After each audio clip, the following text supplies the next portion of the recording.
Was there, okay, I'm gonna be like a dumb person, but how much of, I like someone that checks their phone mid-panel. Yeah, it's like... Are you still a Catholic? I'm afraid that's all we have time for. My parents are watching. Yeah? You know. John Mulaney's the homie. Yo. Could you work in popping? And popping. And then yours will just be everyone loves Yo, you. everyone fucks with John Mulaney. There you go, even better. Even better. I don't know if you do Everybody. that in the Midwest, but you know. My mom will be like, who fucks with you? I do a thing when I'm nervous to calm myself down. Me too. What do you do? Does it work? Please stop doing that. Please stop doing that. I'm trying to make a GIF. It was like so sexual, and like I was there with like the last musical we'd seen was like Joseph and the Amazing Technicolor Dreamcoat. And now I was just watching this like, oh my God. And my dad was like, you know when your parents would, like, watch a movie with you and suddenly two people are having sex and they're just like, Do you want some popcorn, Jim? I want to see this. what's that, a chair? Ah! So many funny people, and then no one did bits the entire time. Yes, I think you know the gravity of a situation when Fred Armisen is not doing a bit. Fred was serious. Do you know how off-putting that is? Yeah. Fred was like, hey, John, I'm really worried about what you're going. And I was like, stop. I start to perform stand-up comedy, okay? And one guy yelled from the back, what is the best heckle I've ever heard in my life. Really? He yelled, excuse me, sir. I think I speak for everyone here when I say that we would enjoy silence more than the sound of your voice. What? Yes. I saw you, and I was already a huge fan from Strangers with Candy and The Daily Show. But this was in the age before cell phones, so I couldn't get a picture, so I just went, hey. So I got a call, and I said, hello, you know, and they said... Good for you. That was good improvising already. Absolutely. Nothing fancy, ordinary hello, right? Great. Yeah, everyone going, John Mulaney checks into rehab for alcohol and cocaine abuse, and then the photo is of me in those sunglasses. Yeah. Maybe this one. Ranting I feel like and- this is a guy who's about to show up. Yeah, that's a guy, moments, and his friend just laughing in ignorance. I had high psychosexual self-esteem as a kid.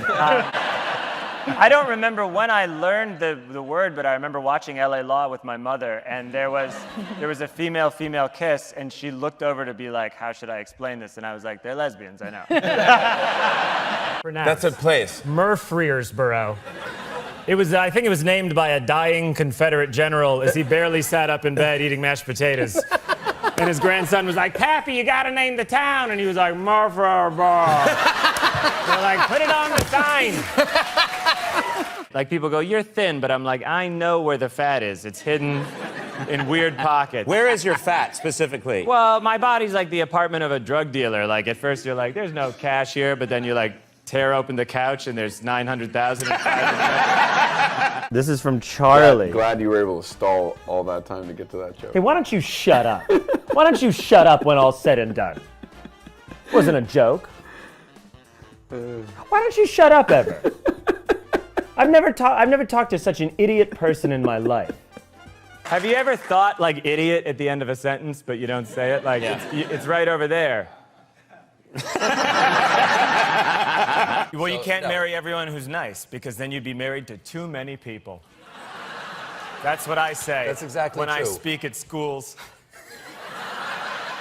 They swim in the sea. They swim in the sea. They have mustaches. Famous baseball player Blank Hunter. It's an MTV show. I am so glad. Fish. Oh, they go meow, and then they're fish. Catfish. Oh my God. Oh my God. Psychedelic mushrooms? Yeah, like how many times? Yeah, we've... No, not recently. Not in my adult life. No? No. Little Mulaney tripped? You? No, I haven't done them in years.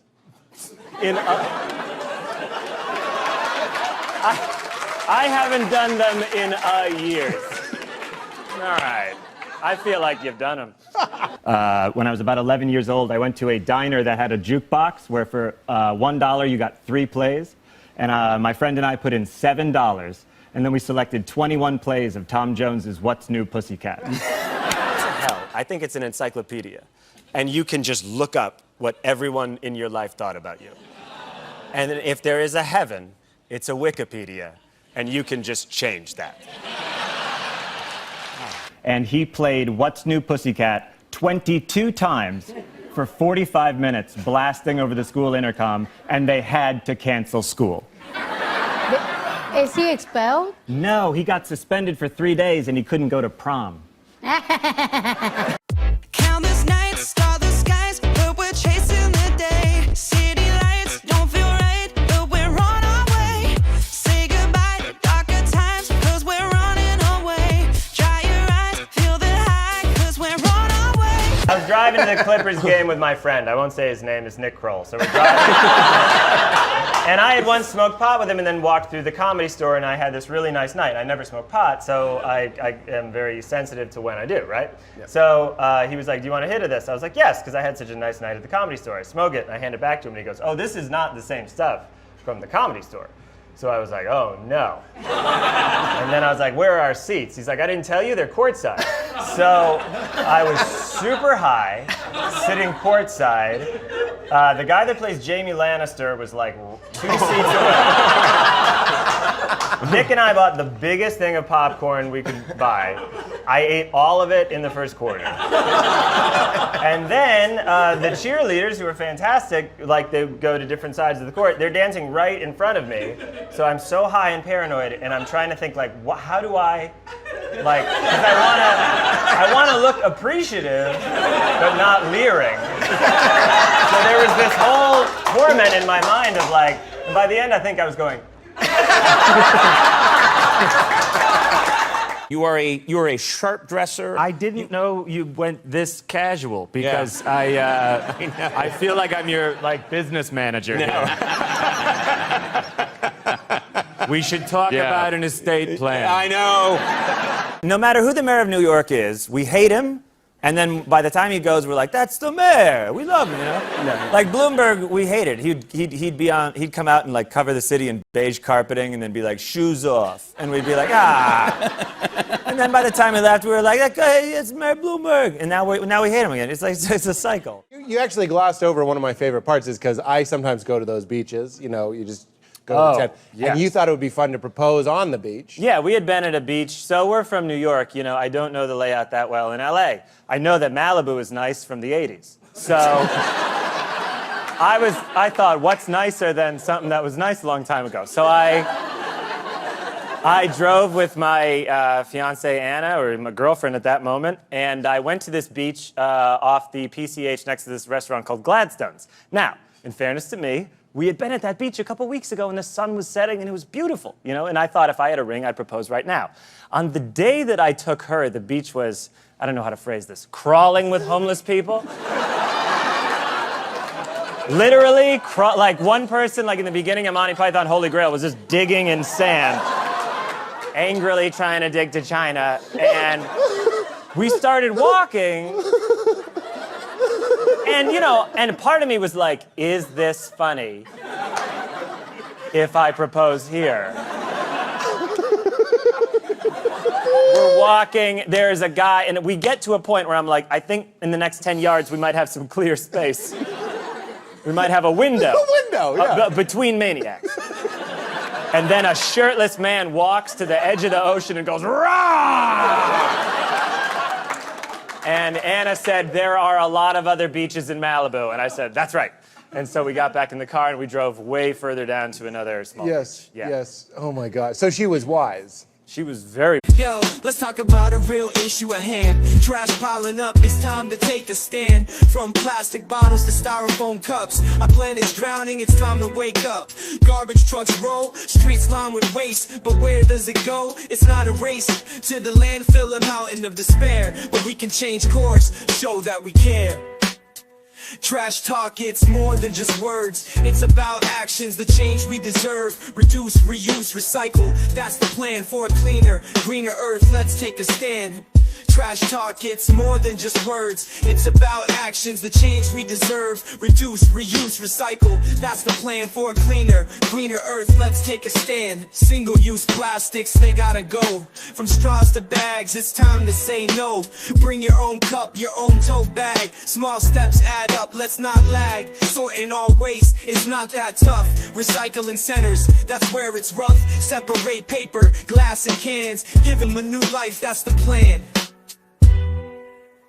Trash talk, it's more than just words. It's about actions, the change we deserve. Reduce, reuse, recycle. That's the plan for a cleaner, greener earth. Let's take a stand. But it's not just about the stuff we toss. It's about the mindset, there's no loss. Composting food waste, it's a win. Turning scraps to soil, let's begin. Educate the masses, from young to old. The future's at stake, let the story unfold. For the sake of our planet, our home sweet home. Let's clean up our acts, together we roam. Trash talk, it's more than just words. It's about actions, the change we deserve. Reduce, reuse, recycle. That's the plan for a cleaner, greener earth. Let's take a stand. I mean, she knew. I'm using it like the She knew I was going to propose? Yeah. Do you remember how she knew?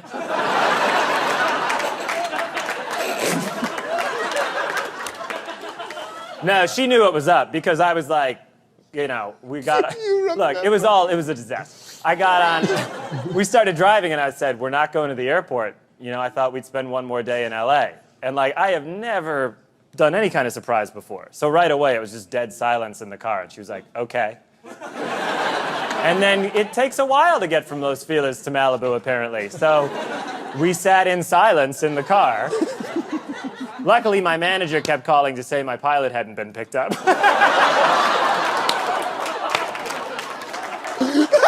No, it was worth it. It was really funny. It was so tense. And then when I proposed, it was really worth it.